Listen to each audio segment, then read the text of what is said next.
Subscriber को अपने YouTube channel VO with रुमान में वेलकम करता हूं, और मैं यही कहूँगा कि जिन्होंने अभी तक मेरे चैनल को सब्सक्राइब नहीं किया वो जल्दी जल्दी से सब्सक्राइब कर दें, लाइक कर दें, शेयर कर दें, कमेंट कर दें। आज मैं आपके साथ MGT 603 का लेक्चर नंबर 3 लेके आया हूँ, और आज हम इसको डिस्कस करेंगे बाकायदा अच्छे तरीके से। और जिन्होंने इसकी एक्टिविटी सॉल्व करानी हो, असाइनमेंट सॉल्व करानी हो, आगे ग्रैंड क्यूज आने वो सॉल्व कराने हो, तो वो हमसे राब्ता कर सकते हैं। ठीक है, तो चले आए हम लेक्चर की तरफ बढ़ते हैं। जिन्होंने मेरा व्हाट्सअप नंबर डिस्क्रिप्शन के ऊपर दिया हुआ है, और जिन्होंने राब्ता करना हो वो हमसे कर सकते हैं। चले जी हम लेक्चर की तरफ बढ़ते हैं। जी लेक्चर नंबर 3 है। इसमें सबसे पहले की टर्म्स हैं, इंटरनल फैक्टर्स हैं। इंटरनल फैक्टर्स हमने देखने कौन कौन से हैं। एक कंपनी के इंटरनल फैक्टर्स कौन से होते हैं। फॉर एग्जांपल है फाइनेंशियल रेशो। मतलब फाइनेंशियल रेशो में आपने ये देखनी होती है कि आपकी पैसे की सर्कुलेशन, मतलब जिसमें आपकी करंट रेशो आ जाती है और लिक्विडेशन रेशो आ जाती है। इसमें ये करना होता है कि आपने ये देखना होता है कि क्या आपकी asset is equal to liability है, जो आप अपने इतने एसेट है, आपके पास इतना कैश है कि आप अपनी लाइबिलिटी को पूरा कर सकते हो। वो लिक्विडेटिंग रेशो है, कैश रेशो आ जाती हैं, ठीक है, ऑपरेटिंग रेशो आ जाती हैं। तो सारी ये आपकी देखनी पड़ती है। फाइनेंशियल रेशो आपकी किस तरह की है। इसमें फाइनेंशियल रेशो का कहीं एक्टिविटी लेवल भी आ जाती है, मतलब परफॉर्मेंस अप्रेजल रेशो भी आ जाती है। सारी रेशो इसमें आ जाती हैं आज की आपके इसके तरफ फाइनेंशियल तौर पर देखने के लिए। ठीक है, आपने इसको पैसे को देखना, उसके रेशो के मुताबिक निकालना है। इसमें ये सिंपल ये बात है। दूसरी बात ये है कि आगे देखिएगा परफॉर्मेंस लेवल। मतलब आपका सबसे बड़ा फैक्टर है वो है परफॉर्मेंस लेवल। मतलब आपने देखना है कि इंटरनल फैक्टर में ये देखना है कि कौन कौन बंदा परफॉर्म कर रहा है, कि कौन कौन बंदा परफॉर्म। तो जारी बात है एम्प्लॉई को रखा हुआ है या कोई मैनेजमेंट की टीम है आपने रखी हुई है, तो आपने उसकी मतलब परफॉर्मेंस लेवल जज करेंगे तो उसको पता चलेगा आपका इंटरनल फैक्टर को क्या है। मतलब आपको यही ना पता चलेगा इन अंदर वाले बंदे सही परफॉर्म नहीं कर रहे तो आपका बिजनेस फ्लॉप हो रहा है, तो आप इसको जज ही नहीं कर रहे। तो ये बड़ी एक मतलब बिजनेस फ्लॉप होने की वजूहत होती है। मतलब इंटरनल फैक्टर ये होने चाहिए आपके, ये देखने चाहिए। उसके बाद देखिएगा आपका ये आ जाता है इंडस्ट्रीज एवरेज। आपकी इंडस्ट्रीज एवरेज कौन कौन सी हैं, मतलब आपकी इंडस्ट्रीज कौन कौन से हैं और इसकी एवरेज क्या है। मतलब आपने ये भी देखना है इंटरनल फैक्टर्स कि आपकी कॉस्ट एवरेज कितनी जा रही है आपकी इंडस्ट्रीज के। सर्वे रिजल्ट है आपका, मतलब आपने सबसे पहले सर्वे भी करना है ना पे आपके पे सर्वे करना है कि हमारी कंपनी में हो क्या रहा है। ठीक है, इंटरनल फैक्टर में सबसे पहला सर्वे रिजल्ट भी होता है कि आपने जो सर्वे किया उसका रिजल्ट क्या निकला है। ठीक है, वो सारी चीज़ें आपने देखनी है। ठीक है, आगे देखिएगा लॉन्ग टर्म गोल में देखिएगा। लॉन्ग टर्म गोल जो आपके काफ़ी अर्से तक होते हैं, मतलब आपके 5, 6, 7 साल 8 सालों के लिए होते हैं, विद मोर देन जो 1 ईयर्स हो जाते हैं, वो आपके लॉन्ग टर्म गोल्स में शामिल हो जाते हैं। जिसमें आ जाता है specific result that a firm must seek is the परस्यूएंस of its missions. मतलब वो स्पेसिफिक आपका ये देखते हैं कि आपका जो मिशन था, जो आपकी मिशन देखना चाहिए था फर्म का, उसका स्पेसिफिक रिजल्ट क्या निकला है।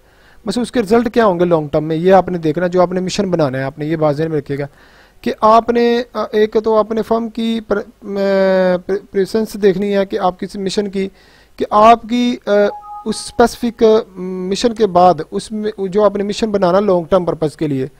फॉर एग्जाम्पल आपने कहना है कि हमें शूज़ बनाने हैं, तो मतलब लॉन्ग टर्म पर्पज़ के लिए, मोबाइल बनाना लॉन्ग टर्म पर्पज़ के लिए, तो उसके स्पेसिफिक रिजल्ट क्या होंगे वो आपने देखने हैं, वो फर्म ने देखने हैं। पार्टिकुलर इंपॉर्टेंट स्ट्रेटजी फॉर्मेशंस, मतलब आपने कोई भी गोल बनाना है। जारी बात है लॉन्ग टर्म, फॉर एग्जाम्पल है 2 साल का, आपने 2 ईयर का लॉन्ग गोल बनाना है, तो 2 ईयर की आपने एक फार्मेशन करनी है, ऑब्जेक्टिव फार्मेशन, स्ट्रेटजी फार्मेशन करनी है कि उसमें यह बताना है कि हमने किस तरह तरीके से चलना है, मतलब प्लानिंग किस तरह करनी है, उसको लेके कैसे चलना है, उसके ऊपर इम्प्लीमेंटेशन कैसे करनी है। ये सारी चीज़ें उसमें ये फार्मेशन में बताई जाती हैं कि हमने ये कैसे करना है, मतलब प्लान बनाया जाता है। इसके पार्टिकुलर इंपॉर्टेंट स्ट्रेटजी फॉर्मेशन में इंपॉर्टेंट अहम चीज़ें कौन कौन सी हैं हमारी। उसके बाद देखिएगा organisation success depend on them. मतलब जारी बात है कि किन किन वजूहत पर आपकी ऑर्गेनाइजेशन कामयाब हो सकती है। Focus on the coordination. जारी बात है कि जब तक आप कोऑर्डिनेशन नहीं करेंगे एक दूसरे के साथ, तब तक आप कामयाबी नहीं हो सकती। ये तो एक घरेलू चीज़ है कि आप एक भाई भाई एक दूसरे से कोऑर्डिनेट नहीं करेंगे, या आप घर नहीं चला सकते, ठीक है, या आप एक दूसरे की हेल्प ना करें, ठीक है, ये भी मतलब आप बिजनेस मतलब आप तक की तरफ नहीं ले सकते। एम्प्लॉई, जब तक आप एम्प्लॉई के साथ कोऑर्डिनेशन नहीं करेंगे, ठीक है, तब तक आप एम्प्लॉई आपको काम करके मे बी उतनी स्ट्रगल के साथ ना दे जितनी स्ट्रगल से करना चाहिए था आपको। तो कोऑर्डिनेशन बड़ी डिपेंड करती है। हेल्प ऑफ द एवल्यूशन, जब आप एवल्यूशन करो, मतलब आप जब अप्रेजिंग करो तो उसमें कोई हेल्प होनी चाहिए। मैं फॉर एग्जांपल है कि आपको कोई चीज़ है, कोई आप अप्रेजिंग करने के लिए एवल्यूशन करें, कोई चीज़ की एवल्यूशन करने लगे हो, ठीक है, तो उसमें आप हेल्प करो कि किस चीज़ को आपको एवल्यूशन करना चाहिए, किस चीज़ को आपको एवल्यूशन नहीं करना चाहिए। मतलब आपकी फॉर एग्जाम्पल आपने ऑडिट करने लगे, एवल्यूशन करने लगे हो, ठीक है, मतलब किसी एम्प्लॉई की करने लगे हो, या मैनेजमेंट बंदे की करने लगे, या एक मैनेजर की करने लगे हो, तो उसको आप मतलब पता ही होनी चाहिए कि हेल्प करनी चाहिए कि एवल्यूशन होनी क्या है। मतलब मैनेजर को सिखाते हैं कि आपने एम्प्लॉइज़ की एवल्यूशन कैसे करनी है, एवल्यूशन का मतलब परफॉर्मेंस देखना, ऐसे भी कह सकते हैं, ठीक है, वो देखी जाती है। लॉन्ग टर्म गोल्स में ये भी आ जाता है कि सबसे बार बेस ऑफ और क्या होता है लॉन्ग टर्म में, प्लानिंग होती है, ठीक है, प्लान होता है, सबसे पहले प्लानिंग होती है, सही है, लॉन्ग टर्म गोल में। उसके बाद मोटिवेटिंग होती है एंड कंट्रोलिंग होती है। जारी बात है, आपने एक प्लान बनाया होता है, फिर एम्प्लॉइज़ को मोटिवेट करना होता है और एम्प्लॉइज़ को ही कंट्रोल करना होता है, अपनी मैनेजमेंट टीम को कंट्रोल करना होता है। ऑर्गेनाइजेशन में जितने भी काम है उसको कंट्रोल में लेकर आना, उसको मोटिवेट करना, जितने भी काम कर रहे हैं, सिंपल सी बात ये है। प्लान करना, एक काम को आपने स्टार्ट करना, उसकी प्लानिंग करना है, फिर जिससे काम रहा है उसको मोटिवेट करना है, फिर जो बंदा काम कर रहा है उसको कंट्रोल भी करना है आपने, ये एक चीज़ है। ऊपर से देखिएगा help in the achieving this मतलब एनर्जी, मतलब इसका मतलब है कि आपका इतनी आप एनर्जी पैदा कर दो, उसको इतनी हेल्प कर दो कि उसको आसानी से आप अचीव कर सकें। मतलब आप हेल्प करो उस गोल को अचीव करने के लिए। मतलब जो भी आप एम्प्लॉई काम कर रहा है उसको मतलब आप साथ कोऑर्डिनेट करो, कोऑर्डिनेट करने के साथ उसको काम को अचीव कराओ।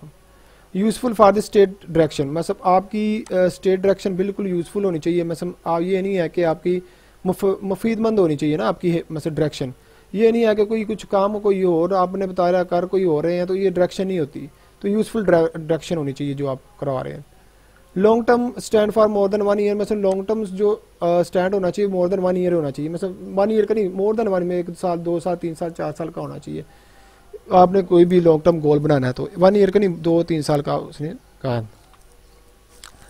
स्ट्रेटजी क्या आ जाती है, स्ट्रेटजी में गेम देखिएगा, game plan for the which long term goals can be achieve. मतलब एक गेम प्लान है, हमने लॉन्ग टर्म प्लान अचीव कैसे करना है। जैसे कि उसने बताया यूजुअली कंप्राइज एक्विजिशन, मतलब आप एक्विजिशन का मतलब होता है स्टार्ट कब करना है आपने, ये अपने प्लान है कि स्टार्ट कब परचेज कब करना है बिजनेस को, या मतलब अक्वायर कैसे करना है, ये स्टार्ट कैसे करना है, इसका ये भी मतलब होता है। एक्सपेंशन ऑफ द डिवर्सिफिकेशन, मतलब आपकी डिवर्सिफिकेशन एक्सपेंशन, आप अपनी डिवर्सिफिकेशन को एक्सपेंशन कैसे करोगे, ठीक है, एक्सपैंड कैसे करोगे। अब डिवर्सिफिकेशन एक चीज़ है, डिवर्सिफिकेशन होता है मूव होना, या एक्सपेंशन या डिवर्सिफिकेशन एक ही नाम है इसका, कि एक्सपैंड करना अपने या तो आप डिवर्सिफिकेशन का मतलब ये भी होता है, डिवर्सिफिकेशन यूज होता है एम्प्लॉय के लिए कि आप अपनी एम्प्लॉय की इंपॉर्टेंस कैसे बढ़ा सकते हो, मतलब आपके बिजनेस में कैसे आप एक्सपैंड कर सकते हो। जारी बात है कि आपका एम्प्लॉय सेटिस्फाइड होगा तो आपका बिजनेस एक्सपैंड हो सकेगा ना, ठीक है, ये भी एक चीज़ है। उसके बाद प्रोडक्ट और मार्केट डेवलपमेंट है, मतलब जारी बात है एक प्रोडक्ट है आपकी और मार्केट डेवलपमेंट, अपनी प्रोडक्ट को आपने मार्केट डेवलपमेंट में कैसे करना है, कैसे लेके आना है, तो वो आपने देखनी है। जारी बात है आपने मार्केट डेवलपमेंट कैसे करोगे, पहले मार्केटिंग सर्वे करोगे कि मार्केट में चल क्या रहा है, ठीक है, हमारी प्रोडक्ट कैसे होगी, किस तरह चलेगी, मतलब कैसे हम कि क्या प्राइस रखें, कौन सी प्लेस रखें, तो ये सारी चीज़ें देखी जाएंगी।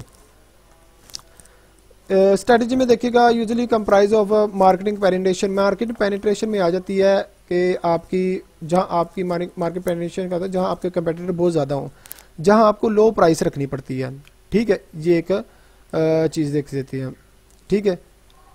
रिटायरमेंट में देखिएगा दूसरा रिटायरमेंट है, और तीसरा है कि strategy allegiance and joint venture में से मिलकर काम करना, मिलकर एक ग्रुप की तरफ लेके जाना, ठीक है। लिक्विडेशन आ जाता है, लिक्विडेशन का मतलब होता है कि आपकी जब आप कंपनी वाइंड अप करो या खतरे में पड़ जाए तो आपकी लिक्विडेशन क्या होनी चाहिए। मतलब लिक्विडेशन का मतलब होता है कि आपके इतने एसेट होने चाहिए ताकि अपनी लाइबिलिटी को पूरा कर सकें, ठीक है, तो ये एक चीज़ आ जाती है, सही है, इसमें यही है। उसके बाद देखिएगा एनुअल ऑब्जेक्ट देखिएगा, एनुअल ऑब्जेक्ट देखिएगा शॉर्ट टर्म आपकी आ जाती है short term target that lead to the achievement of the long term objective. मतलब शॉर्ट टर्म आपके टारगेट होने चाहिए जो लीड करते हो लॉन्ग टर्म को, बस आपके ऐसे शॉर्ट टर्म ऑब्जेक्टिव होने चाहिए जो आपको लॉन्ग टर्म को अचीव करने करते हो, ठीक है। ये भी आपने ऐसे शॉर्ट टर्म जैसे आप मोबाइल बनाते हो शॉर्ट टर्म के लिए, आपको ये पता होना चाहिए कि अगला मोबाइल हम लॉन्ग टर्म के लिए ये तैयार करें तो हम अपनी मार्केट में एग्जिस्ट होते हैं। तो शॉर्ट टर्म ऐसे टारगेट जो आप लॉन्ग टर्म में सपोर्ट करें, जैसे कि like goals the should be quantifiable, मतलब क्वान्टिटेबल होना चाहिए, ठीक है, मतलब मकदार में होना चाहिए। चैलेंजिंग बट रियलिस्टिक, मतलब इसका मतलब ये होता है कि चैलेंजिंग होता है लेकिन रियलिटी के ब्रक्स होना चाहिए। मैं चैलेंजिंग जो होती है रियलिटी के ब्रक्स, जैसे आईफोन आया, सैमसंग आया, ठीक है, अब इन्फिनिक्स आया, तो ये एक इन्फिनिक्स ने तो बड़ी कम प्राइस पे देके मीडियम लोग जो होते हैं, मीडियम लेवल के जो लोग होते हैं वो अपनी तरफ खींच लिए हैं, ठीक है। ये भी एक बड़ी चीज़ है। कंसिस्टेंसी आपके बिजनेस में कंसिस्टेंसी क्या है ये भी देखनी है उन्हें, कि आप अपने लॉस होते हो कि आप लॉस में बेयर करने से आप ख़त्म तो नहीं कर देते। कंसिस्टेंसी अपने मेजरेबल, आप अपने जो भी गोल है वो मेजरेबल कर सकते हो। सारी बात है, मेजरेबल का मतलब है कि कितनी कास्ट लगी है, कितनी कास्ट नहीं लगी। प्योरिटलाइज्ड मतलब किस चीज़ को आपको प्योरिटी देनी है आपने, मतलब किस चीज़ को आपने प्योरिटी देनी है, मतलब जो आपके फ़ायदेमंद है, जो आपके प्रॉफिट मेकिंग चीज़ होगी, जो आपके ऑर्गेनाइजेशन के लिए मेजरेबल होगी, या उसके लिए कंसिस्टेंसी की साबित करती होगी, या उसके लिए चैलेंजिंग अच्छी होगी, ठीक है, तो उसको आप प्योरिटी देंगे। मतलब आपकी प्योरिटी का मतलब तो जहाँ पर आपको बेनिफिट मिले, ठीक है, ये है। उसके बाद देखिएगा एनुअल बजट में देखिएगा state in the term of the management, मतलब स्टेट इन टर्म ऑफ क्या होनी चाहिए कि आपकी मैनेजमेंट होनी चाहिए एनुअल बजट में, मतलब आपकी मैनेजमेंट बड़ी अच्छी होनी चाहिए, ठीक, अगर आपने ऑब्जेक्टिव अचीव करना है तो अवेलेबल। मार्केटिंग आपकी स्ट्रेटेजी बड़ी अच्छी होनी चाहिए। फाइनेंस डिपार्टमेंट भी होना चाहिए आपका पैसा लगाने का। रिसर्च एंड डेवलपमेंट, जब आप चीज़ बनाओगे उसके research and development. Production operation, सारी बात है इस पर आपके जॉब प्रोडक्शन ऑपरेशन में आके आपकी हो जाती है। फिर कहता है कि पार्टिकुलर इंपॉर्टेंट स्ट्रेटेजी इंप्लीमेंटेशन, मतलब इसके लिए इंपॉर्टेंस ये है कि आपने इंप्लीमेंटेशन कराना है इन चीज़ को। ये जो आपने चीज़ें आपकी सारी है ना, इसको इंप्लीमेंटेशन करानी है आपने, बस ये बात है। पार्टिकुलर ये चीज़ है कि मैनेजमेंट का क्या रोल है, मार्केटिंग का क्या रोल है, फाइनेंस का क्या रोल है, रिसर्च एंड डेवलपमेंट का क्या रोल है, प्रोडक्शन ऑपरेशन का क्या रोल है, ठीक है। आगे देखिएगा पॉलिसीज, पॉलिसी देखिएगा means for achieving the annual objective. इसका मतलब क्या है कि पॉलिसी का ये देखा जाता है कि आपने एनुअल ऑब्जेक्टिव अचीव कैसे करने हैं, जो आपको टारगेट दिया जाता है उसमें आपको कैसे अचीव करने हैं। Usually stratum of the function area, मतलब ये जो हम अचीव करते हैं इनमें से एरिया आते हैं जो ये हेल्प करते हैं। जैसे मैनेजमेंट आ गई, ये भी एक सारी बात है, मैनेजमेंट मैनेज करना होता है अपने गोल को, ऑब्जेक्टिव को। मार्केटिंग आ जाती है कि मार्केटिंग में सर्वे करना होता है कि हम अपनी प्रोडक्ट को मार्केट में लॉन्च करें तो किस हिसाब से लॉन्च करें। फाइनेंस सारी बात है, पैसा, आपको पैसा भी बहुत चाहिए, मतलब चाहिए। प्रोडक्शन भी आपकी किस हिसाब से करनी चाहिए वो है। Research and development, initial research and development है वो आपकी आ जाती है, ठीक है, ठीक है। इसमें देखिएगा ये आ जाता है, और एक आ जाता है CIS, ठीक है, ये आ जाती है, ठीक है, ठीक है, ये आ जाती है, सही है। ये मुखफ़फ़ है, ये मुझे भूल गया हुआ है, तो ये मैं इंशाल्लाह आपको कमेंट में बॉक्स में बता दूंगा, कोई बंदा पूछेगा तो, ठीक है। तो CIS, ठीक है, ये चीज़ें आ जाती हैं, ठीक है। आगे देखिएगा, आगे देखिएगा कंप्रीहेंसिव स्ट्रेटजी देखिएगा। ये एक्सटर्नल ऑडिटर है, चैप्टर नंबर 3 में पढ़ा हुआ था। Vision and missions chapter number 2 में पढ़ा था हमने, ठीक है। उसके बाद लॉन्ग टर्म ऑब्जेक्टिव है। उसके बाद आपकी ये आ जाती हैं जनरेट एवरेटिंग सेलेक्ट स्ट्रेटजी, ये चैप्टर नंबर 6 में पढ़ेंगे, ये चैप्टर नंबर 7 में पढ़ेंगे। मतलब ये एक थीम बताया हुआ है चैप्टर वाइज। अगला चैप्टर इंटरनल ऑडिटर पढ़ेंगे, मतलब आगे ये जो इंटरनल चैप्टर नंबर ऑडिट है ना, ये हम चैप्टर नंबर 4 में पढ़ेंगे, ठीक है। तो ये आगे हम इंशाल्लाह पढ़ेंगे, इसको हम टेंशन नहीं लेनी, और इसकी स्लाइड की कोई इतनी वो नहीं है, लेकिन इसको हम पढ़ेंगे आगे। आगे देखिएगा स्ट्रेटजी मैनेज प्रोसेस देखिएगा। आगे देखिएगा can be best study and applied as the model, मतलब इसमें क्या है कि बेस्ट स्टडी हमने करनी है, अप्लाइड मॉडल्स कराने हैं, हमने इसको अच्छे तरीके से हमने अप्लाई कराना है, जो हमने स्ट्रेटजी करनी है हमने, ठीक है, ये हमने दिखाना है। उसके बाद देखिएगा always dynamic and on going, मतलब डायनामिक होनी चाहिए, ऑन गोइंग मतलब चलते रहना चाहिए, आपको एक काम को चलते रहना चाहिए, इसका मतलब ये है, ठीक है। कि आपकी प्रोजेक्ट मैनेजर प्रोसेस है ना तो ऑन गोइंग होनी चाहिए, मतलब रुके ना, मतलब जो काम दिया वो काम को अचीव करें आप, ठीक है, उसको काम को सही करें। Usually more formal in larger well establish in organisation, मतलब मोर फॉर्मल का मतलब होता है फॉर्मल होनी चाहिए, प्रोफेशनल चीज़ें होनी चाहिए लार्ज, ठीक है, ताकि हम ऑर्गेनाइजेशन को एस्टेब्लिश कर सकें, अपने ऑर्गेनाइजेशन को लेके चल सकें, ठीक है। उसके बाद देखिएगा स्ट्रैटेजी प्लानिंग में डू नॉट गारंटी सक्सेस, आप गारंटी नहीं दे सकते कामयाबी की। जारी बात है मेहनत करते हो, मेहनत में ये होता है कि हम स्ट्रगल करते हैं कि कारोबार कामयाब हो जाए, लेकिन आप गारंटी नहीं देते। आगे देखिएगा provide clearly and practical approach for the formatting implementation and evaluation to strategy, मतलब आप क्लियरली एंड प्रैक्टिकल अप्रोच साबित करवाते हो, प्रोवाइड करते हो कि आप फार्मेशन करो, प्लानिंग करो, फिर उस प्लानिंग के बाद इम्प्लीमेंटेशन करो, अमल कराओ, फिर उसके अमल कराने के बाद उसकी एवल्यूशन करो, परफॉर्मेंस करो, उसकी परफॉर्मेंस अप्रेजल करो, उसका जायजा लो कि क्या हमने स्ट्रैटेजी जो हमने बनाई है, क्या उसको जो हमने प्लान बनाया है उसको इम्प्लीमेंटेशन कराया, क्या वो सही हुआ है कि नहीं हुआ, ये देखना है हमने। Not followed in the log step manner, मतलब लॉग स्टेप का मतलब होता है कि मतलब कोई आप मतलब पीछे की तरफ ना जाएं, लॉग स्टेप मतलब रुक ना जाएं आप, ठीक है, उसको फॉलो। पीरियडिकली रीट्रीटमेंट्स होते हैं, पीरियडिकली होते हैं जो आपकी पीरियडिकली चलती है, मतलब साल, मतलब 1 साल 2 साल, 1 साल की क्या प्लानिंग है, 2 साल की क्या प्लानिंग है, तीसरे साल की क्या प्लानिंग है, ये चलती है आपकी। उसके बाद आपने आइडेंटिफाई फर्म्स एग्जिस्ट करती है कैसे, कहाँ एग्जिस्ट करती है, आइडेंटिफाई करनी है। मिशन विजन आपका क्या है, ठीक है, विजन आपका विजन क्या है, मतलब जैसे आपका एक आता है ना कि आपका थीम क्या है, आपका करना क्या चाहते हो वो है। उसके बाद मिशन आता है कि आपने उस विजन को मिशन में कन्वर्ट करना है, कि आपने उसको मिशन में कैसे लेके जाना है, कि ये मेरा काम है, वो ये मैंने अचीव करना है। फिर गोल है, ये गोल सेट करते हो, गोल में आप बाकायदा एक प्लानिंग के तौर पर बनाते हो गोल, कि ये गोल है हमारा, और उसके पास स्ट्रैटेजी बनाते हो, उस गोल की स्ट्रैटेजी बनाते हो कि हमें इस स्ट्रैटेजी के मुताबिक चलना है, गोल को अचीव करना है, ठीक है। आगे देखिए स्ट्रैटेजी मॉडल में देखिएगा परफॉर्मेंस एक्सटर्नल असेसमेंट, आपने एक्सटर्नल असेसमेंट करनी होती है परफॉर्मेंस को, कि हमारा एक्सटर्नल असेसमेंट क्या है, हमारा कंपेटिटर क्या कर रहा है। उसके बाद परफॉर्मेंस एक्सटर्नल असेसमेंट करनी है आपने, हमारा इंटरनली मैनेजमेंट अप्लाई क्या कर रहे हैं। एस्टेब्लिश लॉन्ग टर्म गोल्स, आपने एस्टेब्लिश लॉन्ग टर्म गोल्स करने होते हैं, मतलब लॉन्ग टर्म पर्पस के लिए गोल बनाने होते हैं।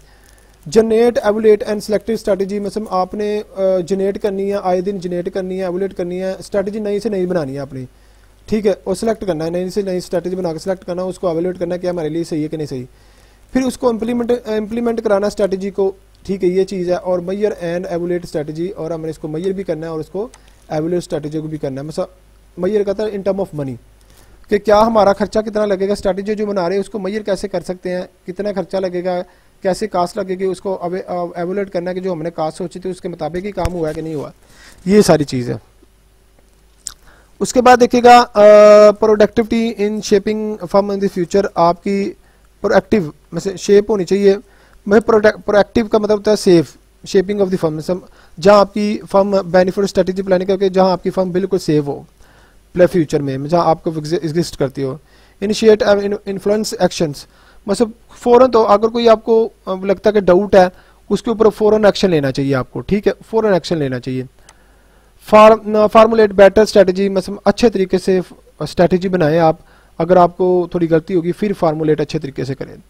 और उसके बाद ये कैसे सिस्टमेटिक होनी चाहिए, ठीक है, और उसके बाद एक सिस्टम के मुताबिक होनी चाहिए, लॉजिकली होनी चाहिए, मतलब समझ में आनी चाहिए।